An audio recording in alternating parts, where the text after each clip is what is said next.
Alright YouTubers, so here I got a 25-foot steel cable in a row.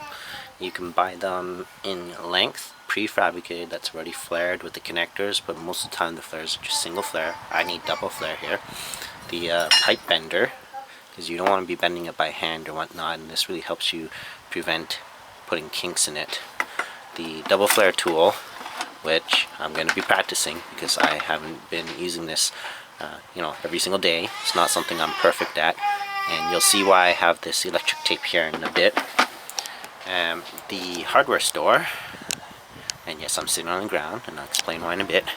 They only had the standard quarter inch adapter or connector. And the reason why I said adapter is because on the other end, mine I believe is like a 5/8 or something like that, and they don't have it, so they can only sell an adapter to put onto the 1/4 to put on, and I'm not a fan of that. So I will use my pipe cutter, and if you take a very close look, you'll see that the cutters, there's actually a little groove here, and the reason being is because that way you can cut off just the flare end. You can just put it along there and cut off just the end to remove it. Alright, and I'll show you guys that in a bit. And I can't find my reamer, but this will do. And this is to chamfer the, I hope I'm saying that correctly, the tube. And the only reason I remember all of that is because if you buy a better tool, which you should, don't cheap out and buy the $10 one, follow the instructions, and pretty much you will get it right. But the reason why I'm doing this video is because there are some of you who are visual learners, as am I. But the reason why I'm sitting on the ground is because I'm planning to do go from the front to the back, and of course the front I can pre-do and put it in, but when I get to the rear I will be doing the flare on the ground. So rather than sit on a bench with the vice grip and be nice and comfortable, I'm going to practice like this, and hopefully I remember how to do it nice and easily, and I'll show you guys my fails or my success. So this is what I was talking about before. That's Madeline in the background. So I got the flare in the little notch in there. Hopefully you can see it in the camcorder. And then now we can just cut it off.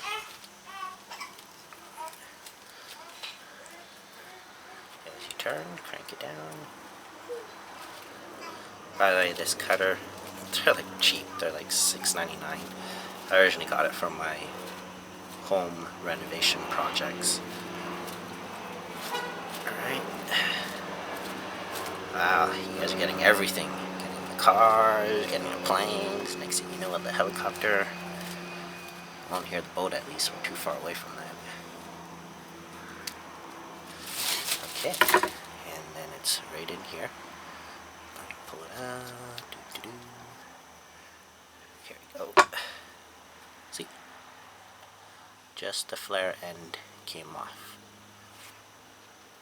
Which means now I can doink, take away my adapter, and use the end hose, and I might work this out later with the cutter, and I'm trying to find an angle that works for the camcorder so you can see how it's closer on this end, and I put the flare end into here between the two rollers going in this way, and then that way I can cut it off. Alright, so the first thing that needs to be done is to ensure that you have a very squared end there. So this is part of the flaring tool, and we have a 1/4 tubing. So the reason why I have the electric tape here is, well, is before you do it, I actually flip it over reverse side. Okay. So this is the end, and then this, I'm actually feeling it to make sure that it's aligned, and it is. Yeah. Then this end side, it's also aligned. Okay. Yep. Now again, you can see how much more easier this would be if it was facing upwards in the vice grip. That's why there's this end, so you can put it in the vice grip and on a bench. But again, I'm going to be doing this on the floor, so I might as well practice like this now. Make sure it's squared off. So now you can kind of see why I have this, so that I can see what I'm doing without damaging my tool. Now nothing's stopping you from using a grinder. I have a Dremel, but I'm going to do this nice and slow and easy. You can use a drill bit if you don't have a reamer. You cannot find my reamer, so I'm using this is like a drill reamer, I guess.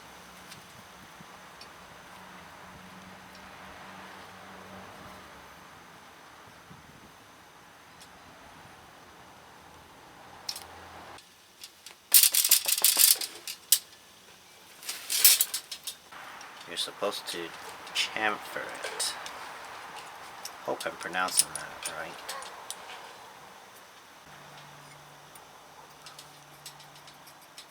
Well, we'll do our best. I have no clue how this is going to turn out.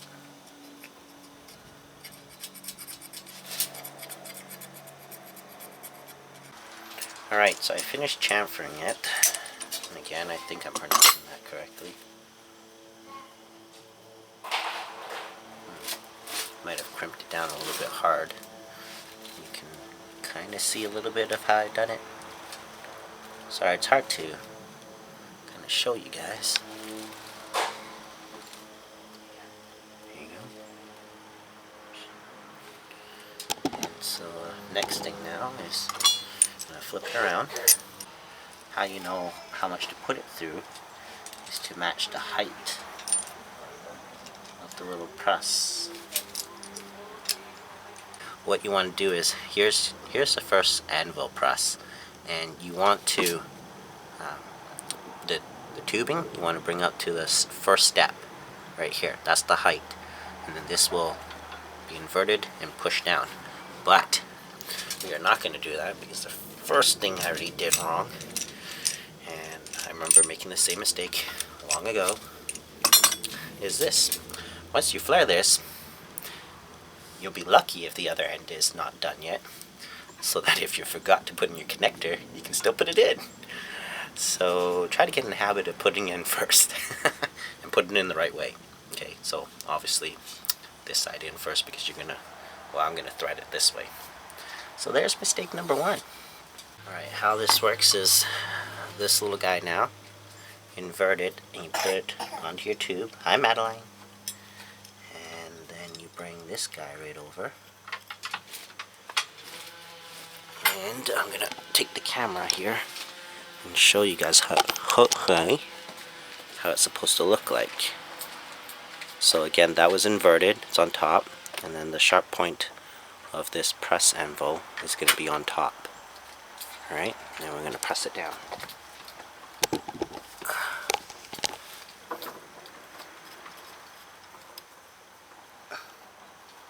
Doesn't need too much force.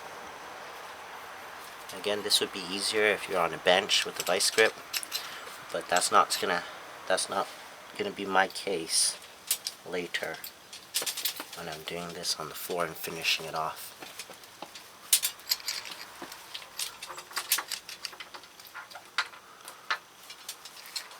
In fact, I'm going to be holding it exactly like this.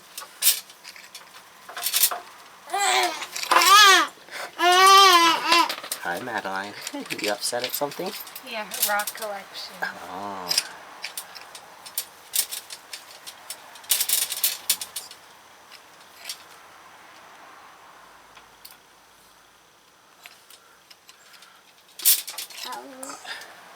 Okay, and then now it's flush.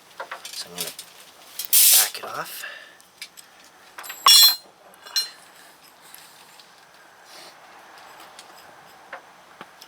Remove the little anvil.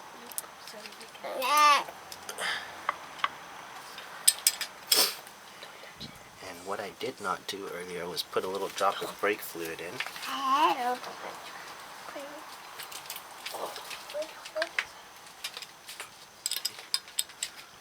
now I'm going to drop this guy completely on it.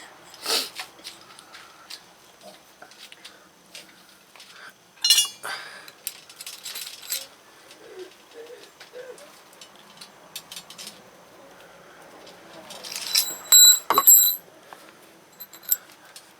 I gotta say, it's a lot harder to do it in this way than it is on the bench.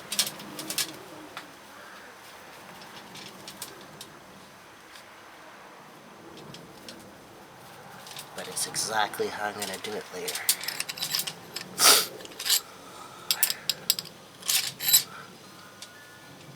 Now, I'm not 100% sure where I'm done.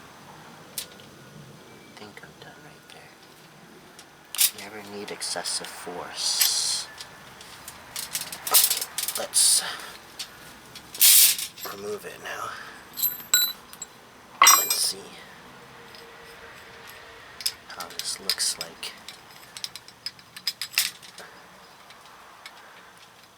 Well, that actually looks pretty good.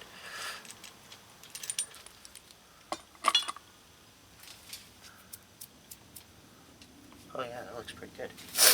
But I'm gonna still snip it off and do it again. So there we go. You can see it's not bad. Pretty good. First time in a long time. Looks pretty good. I'm just concerned that I have a bit of a, what do you call it, abrasion here, or, you know, I've kind of rubbed it a bit. So I think I'm gonna snip it off, cut it off, can't quite snip it off, and redo it. This is why I'm doing it now, for practice. But it's not a bad job. But that's the gist of it. It's actually not too hard. Haven't done this in years. Just make sure you get a good kit. And by good kit, you gotta look around. The one I'm using is called OTC Stinger. I'm in British Columbia, so I bought this at Lorco. Napa will probably have something similar. I think this is about $50–$60. Now I know everyone's discounting may vary a little bit, but that's the one I'm using. And at least from what I remember years ago, when I used another one that was really cheap and we kept making flares and we didn't like it, it was because this wouldn't align properly. The mechanism of how they do this is kind of more sweet, of how it's done well, and this will help keep it aligned a little better. It's nice and flush. I don't remember why this one I bought has all the threading on the inside. Preferably it should be smooth, because in my case, as you see, it's gripping on pretty tight. I don't know, maybe that is okay, but I'm going to do another one just to be safe. Okay? So that was my first attempt in many years. Wasn't that difficult. I'm going to cut it off, do another one, because sometimes the first try is a lucky try. Just keep doing it. And I don't know why I picked this up. Smash away at something. Hopefully once that's done, I can start putting the rear line in and get her done. Again, do not forget to put in your connectors, because once you flare it, especially if it's the last end, not the first end, there's no way you're putting in a connector. Or even if you put in a bunch of bends, you're not going to be able to thread this through, because it can only move so much. Okay, thank you for watching.